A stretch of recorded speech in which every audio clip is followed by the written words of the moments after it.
Ladies and gentlemen, welcome to a video where I'm going to be giving my final wave of NFL locks / predictions. I teased the video I think last week, and now since we are like literally what, 2-3 days away from the NFL kickoff, might as well make it now before predictions, otherwise it'll probably never get made. Couple of plugs as always. Don't forget to use code WyattzWorld on G Fuel, Waggle, or Prize Picks. By using my codes on G Fuel or Waggle, you'll save a discount on any of their awesome products, and by using it at sign up on Prize Picks, you're gonna guarantee yourself to win a free $50 with your first $5 entry. However, please remember to play responsibly, and let's get into the video.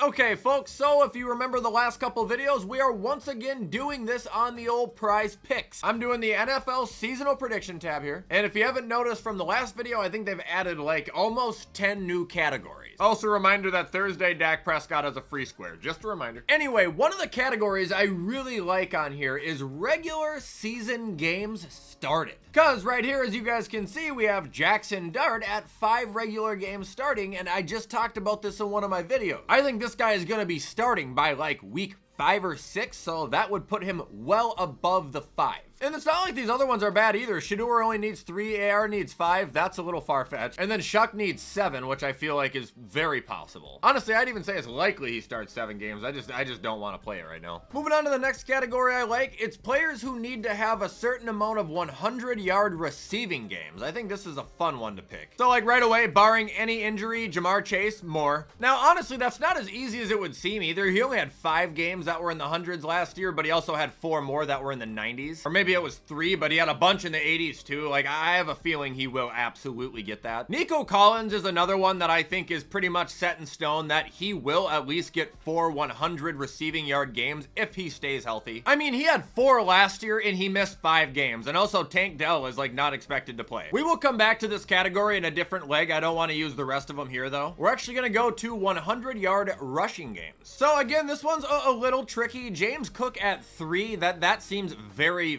reasonable to me. I think Chuba at 3 seems very reasonable. Ashton Jeanty only needing 4, that's enticing too. I mean, the one I am gonna pick though is James. I mean, he had 4 100-yard performances last year. He just signed a huge contract, and I know that can mean one of two things. He's either gonna continue to play well or he's just gonna start stinking, but I think he's too young to start stinking. So I will say James gets that. Moving on to the next category, we have 300-yard passing games. Burrow, but he's at 6. I mean, that's kind of a lot. Fields just needing 1. That's honestly kind of tempting. Lamar only needed to do it 3 times. That seems almost too good to be true. Now, he only did have 2 300-yard passing game performances last year. However, he had 5 others that were at least 270 passing yards or more. I think we've got to pick Lamarison Lahar, Laharison Lamar. Please tell me somebody gets the reference. Please tell me one person will get that. And that is the first official board, ladies and gentlemen. I'm throwing 20 to win 400 at Jackson Dart starting at least 6 games. Jamar Chase having over 100 yards in 5 different games. Nico having over 100 yards in 4 different games. James Cook rushing over 100 yards at least 3 times, and Lamar Jackson throwing at least 300 yards 3 times. In what universe is this not a guaranteed orangutan-a-bangin' winning ticket?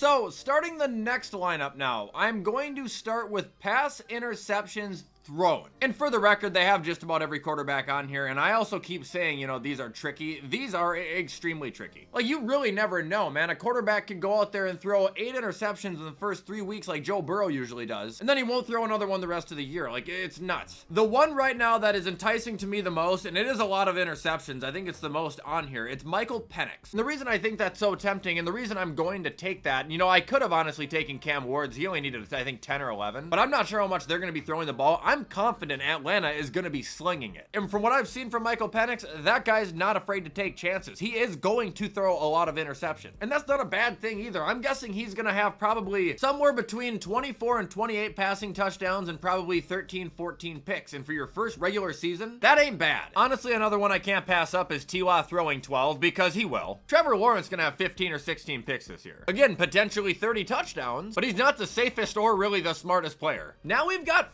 50-yard field goals made. Now this one, ladies and gentlemen, we're gonna get analytical. So going to the filter here, Aubrey had 14 last year, and that was the lead. Having Aubrey at 9, that seems extremely reasonable considering he just had almost 5 more than that, and I don't think they're still probably gonna have the most destructive offense in the league. Fairbarn only needing 6, that is insane. I am taking that. Made like 13 of them last year. Then Boswell only needing 7. I think that's almost a gimme too. He was really good last year. He's always been really good. And he's also on a team where their coach will take whatever points he can get. He attempted 15 of them last year, making 13. Kind of an odd leg we got going here, isn't it? Let's go to the popular section here. Let's see what the crowds are doing, what the trends are. Bajan having 11 rushing touchdowns. That's that big of a lock for people? I don't know about that, man. Bowers on the reception touchdown. Especially with Jacoby Myers now wanting out of there.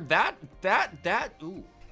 He had 5 last year. He needs 1 more. Bet. Let's do it. I also forgot you can make these up to 6 legs, so let's do that. Sacks. Micah Parsons, I don't know, man. He's got that back injury now after he's been traded. I know I haven't commented on that, but it's old news now, and I was just busy this weekend. That was nuts, though. However, if it turns out that he's now going to be hurt or sick, well, Jerry might have got the fleece of the century. Honestly, I think Will McDonald getting at least 8.5, that I'm going to take too. I think he's on the emergence of like one of the next big stars in the NFL. So this is a $10 line up to win $375. We got Penix throwing at least 13 picks. Trevor throwing at least 12. Kayemi Fairbarn hitting at least 6 50-yard field goals. Chris Boswell hitting at least 7. Brock Bowers having at least 6 touchdowns. And Will McDonald the 5th getting at least 8.5 sacks. As the fossil would say, take it to the bank. Now we're gonna do something I like to call the fantasy lineup. I'm just gonna be picking my fantasy team. So starting off, we got Jahmyr Gibbs, and I wanna pick one, but I don't know what to do. So we got 1499 all-purpose yards. We've got just 1,000 season rushing yards. And then again, he would need 11 touchdowns. I mean, he destroyed every single one of those categories. Believe it or not, I think I'm gonna go total yards here. No, I'm not. We're just going rush yards. He'll get over 1,075 if he doesn't get hurt, knock on wood.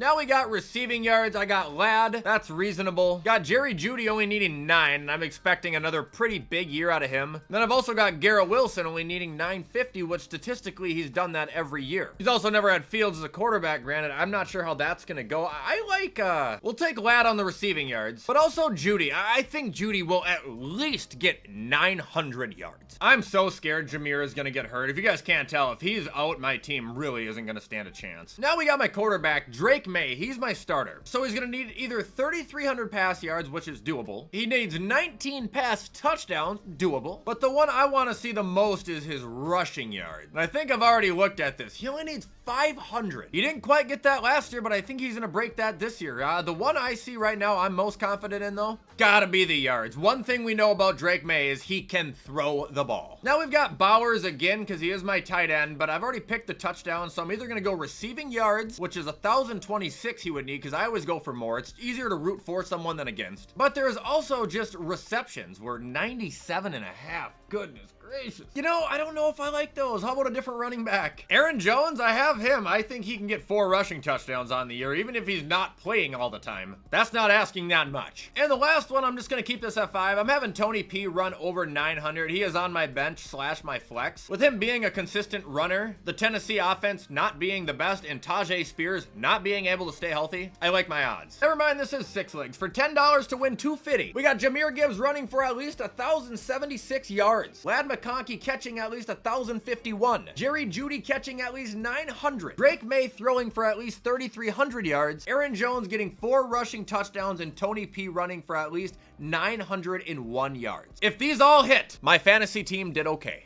And that is gonna do it, ladies and gentlemen. I hope everybody enjoyed my final wave of NFL predictions. Tomorrow it all starts up again when we have NFL predictions, and then on Monday we're gonna have reactions. We're gonna have therapy. We will be back in full steam. Before you guys head out, if you want to show any support to the video, go ahead and do it, because you know I appreciate any and all help. But in the meantime, I'm gonna get this whipped up so you can watch it on time. Hope you guys have a great rest of your day, and as always, I will see you in the next video.